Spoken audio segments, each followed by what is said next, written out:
Thank you mga kaibon, maraming salamat po. Welcome back sa YouTube channel natin. Kumusta po kayong lahat? For today's video, sasagot na naman tayo ng katanungan ng mga kaibon natin. Ang una na tanong sa akin ng kaibon natin, ang tanong, ano daw ba ang pwedeng gawin sa ibon na nagpe-feather plucking or feather picking? Mga kaibon, disclaimer lang, ang isi-share ko dito ay base lamang ito sa kaalaman ko at karanasan ko sa pag-aalaga ng mga ibon.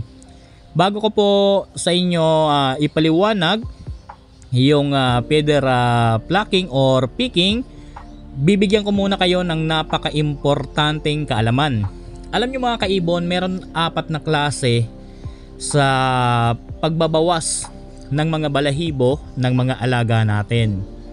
Una po, yung sobrang stress na ibon. Kapag po sobrang stress na ibon, binubunot po niyan lahat halos ng balahibo niya. Yung pagbunot po ng balahibo niyan, kayang-kaya niya yan ubusin sa loob lamang ng ilang oras. Kapag kasi nasobrahan sa stress ang ibon, hindi mo po yan mapipigilan. Talagang bubunutin niya po yan, lalong-lalo na po sa part ng dibdib. Talagang uubusin po niya yan mga kaibon. Kapag po na-encounter ninyo ang ganyan sa mga alaga po ninyo, importanteng unang gawin po ninyo mga kaibon, paliguan nyo agad ng tubig na merong konting asin. Kapag kasi pinaliguan niya ng tubig na merong konting asin, kapag po magbunot yan ng balahibo at malasahan niya yung asin, titigil po yan sa pagbunot mga kaibon. Pero merong pagkakataon na kahit po nalasahan niya yon tapos na-stress talaga siya ng todo, bubunutin at bubunutin po niya lahat ng balahibo.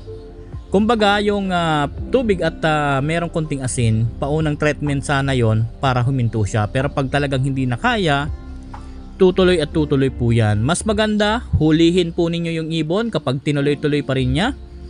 Hulihin po ninyo yung ibon, subuan nyo po ng dextrose powder. Subukan nyo po, baka sakaling mahimasmasan.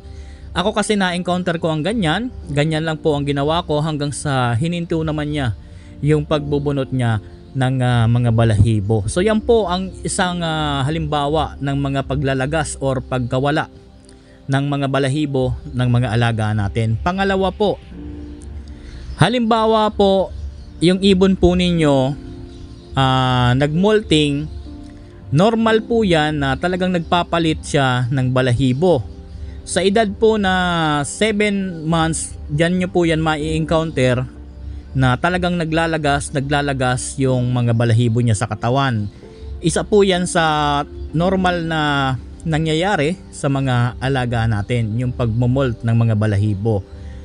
Ang dapat lang natin gawin sa mga ganyan, kapag po nagmumolting yung mga ibon, wag lang natin silang huhulihin or hahawakan dahil po sobrang sakit po ng katawan niyan. Minsan parang matamlay yung mga ibon kapag nagmumolting. So yan po ang pangalawa. Pangatlo mga kaibon, halimbawa po yung ibon, nakikita ninyo na hindi naman siya molting pero nagbabawas yung balahibo niya sa part ng dibdib, sa part ng ulo, na akala mo isa siyang feather plucking or feather picking.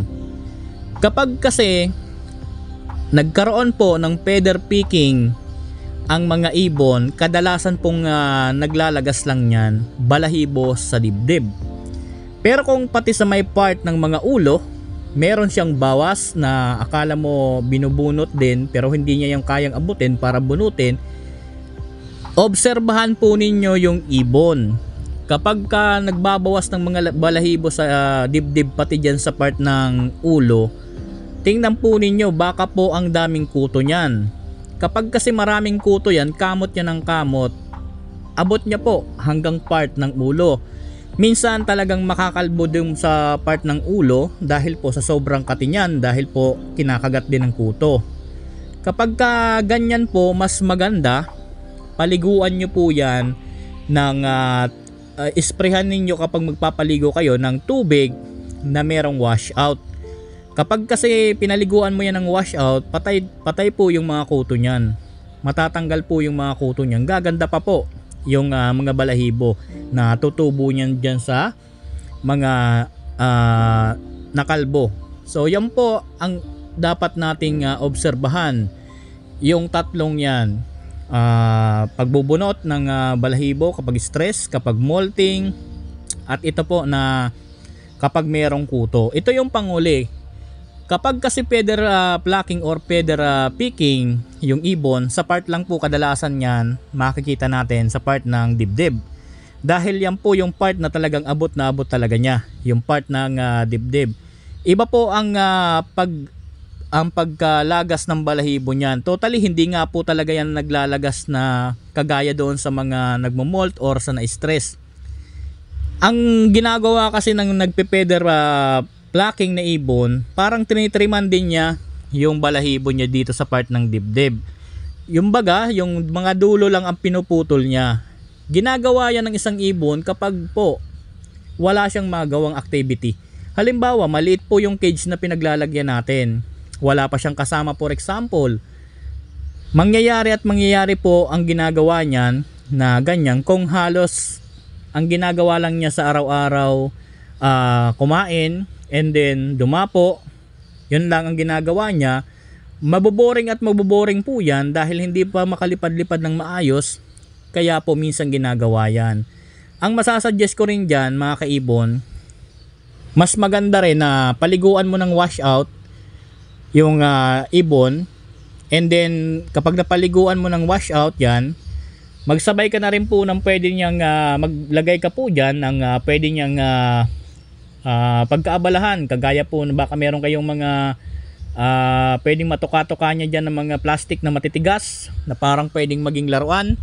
Pwede po yon, or kaya naman po mas maganda kung wala ka pong may bibigay na ganon, ilagay mo po yan sa mga sa flight cage na meron siyang makakasama para po malibang naman siya doon, para hindi na po magbunot ng balahibo.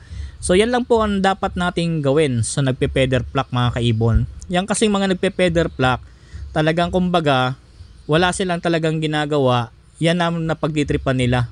Naboboring din kasi yung mga alaga natin kahit na mag-isa, or kaya naman kahit merong kapares kung maliit na masyado yung cage. Pero kung medyo malaki yung cage, lagyan mo ng pwede nilang laruan para po maibaling naman niya yung attention niya doon sa pwede niyang paglibangan mga kaibon. So yan po ang katanungan sa atin ng kaibon natin. Panghuling tanong sa akin ni Sir, meron tayong kaibon na nagtanong, sa project Crimino Opa daw, ano ang pwede daw alagaan? Sa pagpa-project ng Crimino Opa, ito po ang pwede po ninyong alagaan or pagparisin. Gumamit po kayo ng back-to-back Parblue Opaline Split Ino. So yan po, kapag pinagpares po ninyo ang Parblue Opaline Split Ino, maglalabas po yan ng Crimino Opa, at pwede rin po yan maglabas ng Albino Opa na Bluetooth. Sa mga non-visual naman po, lahat naman yan Opaline Possible Split Ino. Pwede rin po kayong gumamit ng for example back-to-back green Opaline Split Parblue Split Ino. So pwede rin po yan maglabas ng Crimino Opaline. Pwede rin po yan maglabas ng Lutino Opaline Possible Split Parblue, at pwede rin po yan maglabas ng Green Opaline Possible Split Ino Possible Split Parblue. Pwede rin kayo gumamit mga kaibon ng parisan na back-to-back Crimino Opaline. Para lahat na nang iaanak po niyan, halos po lahat Crimino Opa. So yan po. Doon sa mga kaibon natin na nagtanong, sana po nasagot ko ng maayos ang katanungan po ninyo. Maraming salamat po.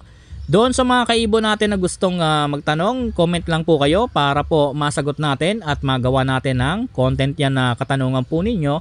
Maraming salamat again. Happy birthday sa ating lahat. God bless po sa ating lahat mga kaibon.